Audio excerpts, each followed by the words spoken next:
Caríssimos e caríssimas, eu sou Daniel Nonato e já começa o nosso dia hoje dedicando a nossa história de vida, nossa caminhada, nossas vitórias a todos os mestres e mestras que passaram pela nossa história. Particularmente eu quero, logo no início do nosso encontro, lembrar de tia Irian, minha mestra Irian, lá de Japeri, que me ensinou somaletras. Também tia Adelaide, ela que me ensinou a matemática radical, extremista, a tabuada. Vamos nós, cantamos juntos ao mestre com carinho.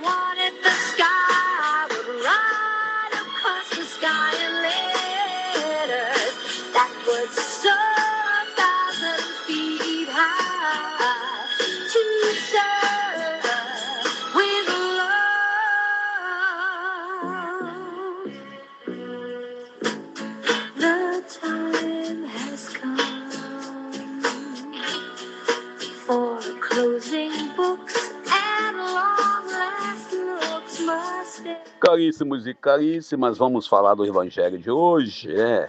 Hoje, dia de Santa Teresinha, de Jesus, e também dia do Mestre e da Mestra. Nós estamos aqui prestando nossa homenagem, nosso reconhecimento a esses que fazem da nossa vida um pouco melhor. Lembrando que o Evangelho de hoje é Lucas capítulo 11, versículos 42 ao 46. Jesus nos convida, nesse Evangelho de hoje a um jantar.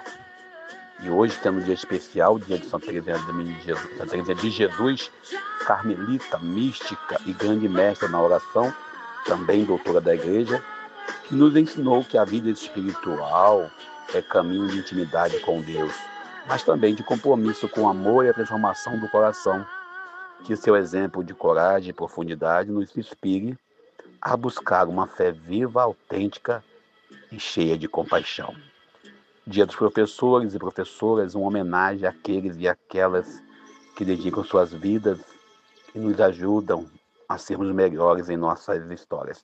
Num país ainda onde o professor não é reconhecido na sua plena dignidade, num país onde ainda, infelizmente, a educação é tratada como mercadoria, infelizmente, a gente sabe dos mestres e mestras que dão suas vidas pela educação, vítimas de um sistema, muitas das vezes, que diz que o professor é doutrinador, quando, na verdade, ele vive dentro da realidade da sociedade. E falando em ensino, o Evangelho de hoje nos ajuda a pensar e olhar para a nossa forma que vivemos a fé e nos questiona se a nossa prática religiosa é autêntica ou apenas uma aparência. Jesus, nesse contexto aqui, está na mesa de um fariseu ainda por cima, e sabemos que na cultura judaica do primeiro século, a refeição não era só comida, era um ato social, religioso e pedagógico, que convidava quem tinha algum significado. Hoje tem mais isso, E lembrando sempre que a intenção era observar a pessoa e testar.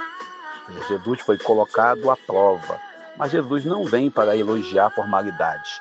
Ele denuncia o que há de vazio na religiosidade, a hipocrisia, a ostentação de um culto à visibilidade. E a gente vê claramente isso quando, às vezes, em algumas igrejas, não pode isso, não pode aquilo, as posições das mãos têm que ser assim, assado. É mais ou menos essa hipocrisia que alguns defendem. Ele diz ainda nesse evangelho: ai de vós, fariseus, porque pagais o dízimo da hortelã, da arruda e de todas as outras ervas, mas deixais de lado a justiça e o amor a Deus. O dízimo, que deveria expressar gratidão, deve expressar isso, torna-se um instrumento de prestígio em alguns lugares. Compreendei sem o amor, sem compaixão, é ritual vazio.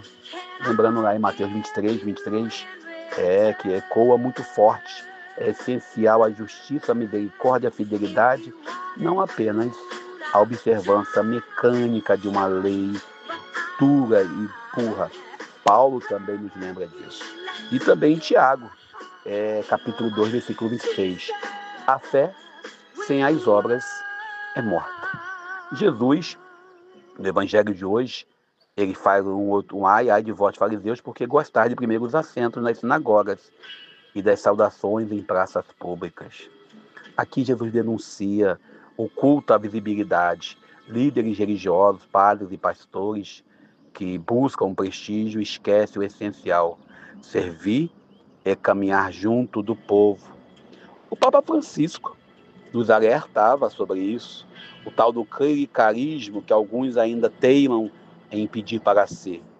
A vaidade e a distância do culto ideal e do culto real ao Deus da vida, com o povo de Deus, às vezes, sendo colocado como uma corte servidora dos ministros ordenados.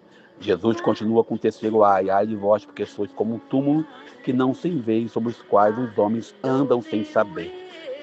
Um túmulo invisível, limpo por fora, seco por dentro, simboliza a fé que mata sob a aparência da santidade. A gente lembra de Ezequiel 37, quando nos mostra um vale de ossos secos. Só o Espírito revigora o que parecia morto. E também Santo Agostinho dizia que a lei existe para conduzir a graça. São João Crisóstomo nos lembra que e São Gregório Magno nos alertavam sobre a sedução do poder clerical e a injustiça contra os pobres. A fé sem compaixão é uma sepultura. A fé sem compaixão é uma fé que leva à morte. A fé com compaixão é uma fé que nos traz a vida. Sem esquecer que no final o mestre da lei coloca lá para Jesus: Senhor, tu nos ofende. Jesus não poupou ele também, dele uma chibatada.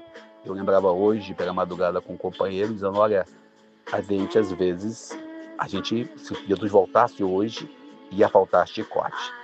A lei sem compaixão, caríssimo e caríssima, ela oprime a autoridade e sem serviço domina. Lembrando todos que a fé transformada em instrumento de poder trai o Evangelho.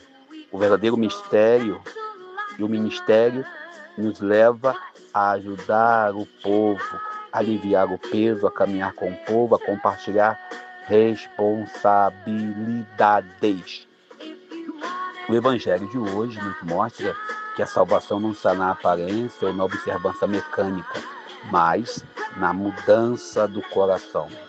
Hoje nós celebramos Santa Teresinha, Santa Teresa de Jesus, e também celebramos os mestres, professores, que possamos refletir como estamos vivendo nossa fé.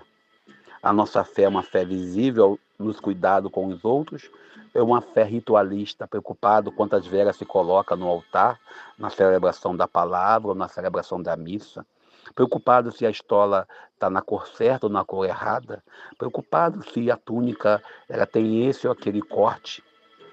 E nós, com nossa fé, estamos construindo pontes ou erguendo barreiras?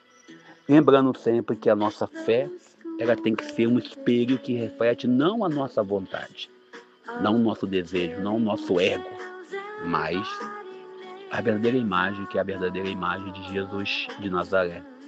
Não o Cristo dos templos cheios, dos likes grandiosos, não o Cristo dos ternos bem cortados, das túnicas bem caras, mas o Cristo servidor que se entrega na figura do pobre. Não um Cristo apenas simbólico dos altares, das coroas de ouro, mas no Cristo real que sofre. E hoje, sobretudo, que sofre nas salas de aulas, sem climatização na minha querida cidade de Japeri, que sofre pela falta de merenda, infelizmente, em algumas escolas, que é um direito da criança, e também os professores e professoras com salário às vezes atrasados ou sem salário, muitas das vezes. Possamos nós termos consciência da nossa vocação e não provoquemos escândalo em relação a tudo isso, para que possamos celebrar a vida. E nesse dia de hoje, meu muito obrigado aos professores e professoras, pedindo a Deus nos abençoe, hoje e sempre. Eu sou Daniel Nonato.